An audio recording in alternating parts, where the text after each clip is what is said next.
So putting together the financial statements, what are you going to need? Okay, we got to go back to the financial equation. Okay, the financial equation basically says income equals revenue minus cost. So this is what you're going to need. You're going to need your revenues and you're going to need your costs. There's an equation for revenues. Revenues equals price times volume. So you need to know how much you're going to sell your product or your service for, and you're going to need to predict the volumes of sales you're going to make. Okay, and this can't just be a blind guess. This needs to be based on market data, market research, facts out there. Some of the times these can be easy to get. Sometimes if this is extremely innovative business, brand new idea, never done before, it's going to be a little bit more difficult. But this is what you start to put together. So again, in the end, my feasibility studies often have 20, 30 little tabs down at the bottom of the Excel, and I put a tab for income and revenues, and I start working that out. And often I have one revenues in money and revenues in volume, just looking at the volumes of sales I expect to make. And you put those together and you get all of your revenues. And that's the top of your income statement. That's the top of your cash flow statement, your projected revenues. Then you go to the next step down. You start looking at costs. Okay? There's a formula for costs. Costs equal fixed costs plus variable costs. Figure out what your fixed costs are. What are your fixed costs? You know that's what you're going to have to pay month after month after month. This is, the expenses that are just going to exist whether you do business or not. Then there's variable costs. A very good friend of mine, an extremely successful entrepreneur, he's been saying something for years. He says, I don't need a business plan. Don't give me a business plan. Tell me what your variable costs are. That's what I want to know. I want to know your variable costs.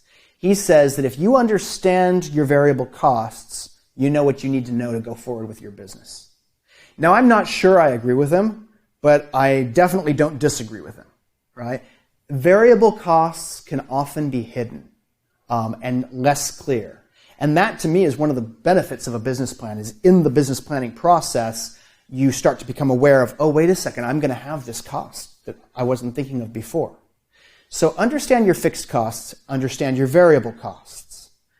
Get those together in the cost portion of your, or in the expenses portion of your income statement and of your cash flow statement. Then you subtract your costs, your expenses from your revenues, and you get your income on your income statement.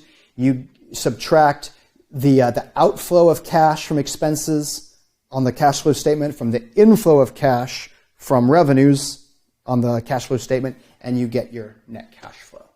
And that's how you're going to go about producing these statements. I know that's a very, very general overview, and it probably still leaves you a little bit in the dark. Two pieces of advice I can give you at this point. It takes work, and you're just going to have to get into it, but as you get into it, it starts to materialize, and you start to understand where you're going to go. And piece of advice number one, do not use a pre-made, pre-put together, pre-packaged Excel sheet. I used to do this back when I was doing a lot of entrepreneurial consulting. I would put together a lot of projected finances for clients, and every time I got a new client, they wanted me to do a feasibility study for them. I would go and I would open the last feasibility study that I made, and I'd start to try to change it and tweak it for this new client's business. And I would waste, several days on that before I would scrap the whole thing, open up a clean blank Excel file, and just start putting in, this is their revenue, these are their expenses. It actually is a lot easier to just start from scratch. Make it your feasibility study for your business. I can't stress how helpful this piece of advice is and how much time it's actually saved me since I finally learned to do that. The other thing that I can recommend is, if at this point you're scared to death about the concept of accounting and finance and you'd like some more information on that, the Career Readiness has another module on finance for non-financial professionals. So finance for non-financial people. One of their very best instructors teaches that course. I highly recommend this guy. And if you think you need it, I would recommend that you just jump online and go through that Career Readiness course as well. That can better prepare you for putting together your feasibility study.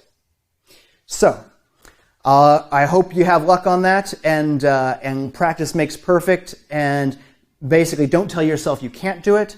Get into it. Get your hands dirty. That's what us entrepreneurs do, and learn how to do it. I think the other massive difference between most entrepreneurs I know and the people who are not entrepreneurial that I know is that entrepreneurs rarely say, I can't do that.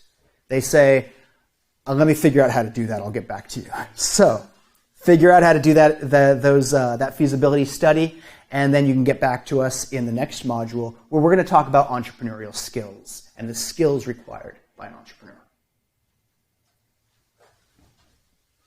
How are we doing?